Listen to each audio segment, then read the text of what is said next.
अस्सलाम वालेकुम dear friends. My name is Mohammad Uzair. कैसे हैं आप सब? मैं अल्हम्दुलिल्लाह बिल्कुल ठीक हूँ और उम्मीद करता हूँ कि आप सब भी खैरियत से होंगे। Welcome to my YouTube channel Uzair medical official. आज हम इस वीडियो में काजेज़ ऑफ हीमाचूरिया को डिस्कस करेंगे। पेशाब में खून आने की वजूहात को डिस्कस करेंगे कि कौन सी ऐसी वजूहात हैं जिनकी वजह से पेशाब में खून आ सकता है। बाकी हीमाचूरिया क्या है और हीमाचूरिया की टाइप्स जिसमें ग्रॉस हीमाचूरिया और माइक्रोस्कोपिक हीमाचूरिया क्या हैं, इनके बारे हम पहले ही डिस्कस कर चुके हैं। अगर आपने अभी तक वो वीडियो नहीं देखी, उस वीडियो का लिंक आपको डिस्क्रिप्शन में मिल जाएगा। आपने वो वीडियो ज़रूर देखनी है।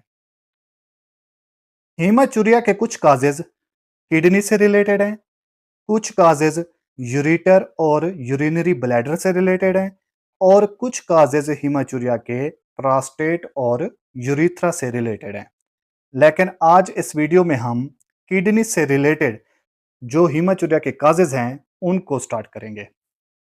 वीडियो स्टार्ट करने से पहले आपसे रिक्वेस्ट है कि अगर अभी तक आपने मेरे चैनल को सब्सक्राइब नहीं किया हुआ, उसे सब्सक्राइब कर दें और साथ में जो है बेल आइकन का जो बटन है, उसे भी प्रेस कर दें ताकि आने वाली हर वीडियो का जो नोटिफिकेशन है, वो आप तक पहुंच सके। शुक्रिया। पेशाब में खून आने की वजूहात को डिस्कस करने से पहले मैं आपको कुछ बातें बता रहा हूं, जिनको आपने गौर से सुनना और इन पर अमल करना है। पहली बात यह है कि अगर आपको पेशाब में खून दिखाई दे, आपने पैनिक नहीं हो जाना, आपने परेशान नहीं होना, घबराहट का शिकार नहीं होना। दूसरी बात यह है कि अगर आपको पेशाब में खून दिखाई दे, आपने इसे इग्नोर नहीं करना कि बस वक्त के साथ ठीक हो जाएगा। तीसरी और लास्ट बात यह है कि अगर आपको पेशाब में खून दिखाई दे, तो आपने फौरन डॉक्टर के पास जाना है। अब डॉक्टर जो है वो आपको नेफ्रोलॉजिस्ट को भी दिखा सकता है और यूरोलॉजिस्ट को भी दिखा सकता है। ये अब सिचुएशन पर डिपेंड करेगा, क्योंकि पेशाब में खून आने की कुछ वजूहात को नेफ्रोलॉजिस्ट डील करता है और कुछ वजूहात को यूरोलॉजिस्ट डील करता है। ये सब बातें जो मैंने अभी आपको बताई हैं, इन पर आपने अमल करना है। ठीक है? काजेज ऑफ हीमाचूरिया में किडनी से रिलेटेड जो फर्स्ट हीमाचूरिया का काज है, वो है किडनी स्टोन, यानी कि गुर्दे की पथरी।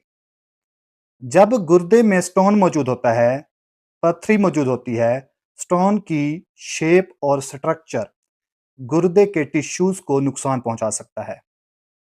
गुर्दे की अंदरूनी दीवारें जो कि बहुत नर्म होती हैं, स्टोन की नोकीली और सख्त सतह गुर्दे की अंदरूनी दीवारों में जख्म कर सकता है। जब स्टोन गुर्दे के किसी हिस्से पर दबाव डालता है, प्रेशर डालता है या गुर्दे के अंदर हरकत करता है, तो वो खून की नालियों को मुतासिर कर सकता है। खून की नालियों को रप्चर कर सकता है, जिसकी वजह से गुर्दे में ब्लीडिंग शुरू हो सकती है। जब किडनी के अंदर ब्लीडिंग होती है, किडनी जो पेशाब बना रहा होता है, ये खून पेशाब में शामिल हो जाता है। पेशाब में खून आने की अलामत को हीमाचूरिया कहा जाता है। डियर फ्रेंड्स, किडनी में स्टोन होने की सूरत में किडनी में इंफेक्शन या सोजिश भी हो सकती है, जो मजीद मसाइल पैदा करती है, जैसा कि दर्द और बदबूदार पेशाब। अच्छा, स्टोन को एक्सट्रैक्ट करने के लिए कुछ मेडिकल प्रोसीजर्स होते हैं। जब कोई मेडिकेशंस काम नहीं करती, तो स्टोन को निकालने के लिए कुछ मेडिकल प्रोसीजर्स हैं, जिनमें से एक है lithotripsy. What is lithotripsy? Lithotripsy क्या है? लिथोट्रिप्सी एक नॉन सर्जिकल प्रोसीजर है। लिथोट्रिप्सी जिससे हाई एनर्जी शॉक वेव्स या अल्ट्रासाउंड शॉक वेव्स से किडनी स्टोन को तोड़ा जाता है, जिससे स्टोन स्मॉल पीसेस में तब्दील हो जाता है। फिर ये स्टोन के स्मॉल पीसेस पेशाब के रास्ते से गुजरकर बॉडी से बाहर निकल जाते हैं। कि जब किडनी स्टोन को लिथोट्रिप्सी की अल्ट्रासाउंड शॉक वेव्स के जरिए तोड़ा जाता है, तो स्टोन के छोटे छोटे टुकड़े किडनी टिश्यूज से भी टकरा सकते हैं, जिसकी वजह से इरिटेशन, माइक्रो इंजरी और ब्लीडिंग हो सकती है, जो हीमाचूरिया की वजह बनता है। इसके अलावा जब ये स्टोन के छोटे टुकड़े यूरेटर की तरफ मूव करते हैं, तो इनके शार्प एजेस यानी कि नोकीले सिरे यूरेटर की वॉल को स्क्रैच कर सकते हैं या इंजर कर सकते हैं, जो हीमाचूरिया का सबब बन सकता है। लिथोट्रिप्सी के अलावा एक और मेडिकल प्रोसीजर है, वो है पीसीएनएल, परक्यूटेनियस नेफ्रोलिथोटमी। परक्यूटेनियस नेफ्रोलिथोटमी क्या है? परक्यूटेनियस का मतलब होता है थ्रू द स्किन, स्किन के जरिए, और नेफ्रोलिथोटमी का मतलब होता है कट लगाकर किडनी से स्टोन को निकालना। फ्लैंक एरिया, जहां गुर्दे मौजूद होते हैं, वहां से स्किन को छोटा सा कट लगाकर किडनी के अंदर से स्टोन निकालने के अमल को पीसीएनएल कहते हैं। ये प्रोसीजर जो है पीसीएनएल, ये किस वक्त रिकमेंड किया जाता है? डियर फ्रेंड्स, पीसीएनएल प्रोसीजर उस वक्त रिकमेंड किया जाता है जब कुछ ऐसी स्टोन्स जो लिथोट्रिप्सी से ना टूट सके और स्टोन का साइज 2 सेंटीमीटर से ज्यादा हो, स्टोन ने इन्फेक्शन या ब्लॉकेज पैदा कर दी हो, और जब मेडिकेशंस भी काम नहीं कर पाती, तब पीसीएनएल प्रोसीजर रिकमेंड किया जाता है। सही है।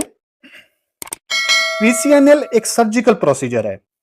इसका तरीकाकार यह है कि डॉक्टर पेशेंट के फ्लैंक एरिया, जहां गुर्दे मौजूद होते हैं, वहां से स्किन को छोटा सा कट लगाकर नेफ्रोस्कोप को इंसर्ट करता है, ताकि डॉक्टर किडनी तक पहुंच सके, स्टोन को किडनी से निकाल सके जहां स्टोन मौजूद हो।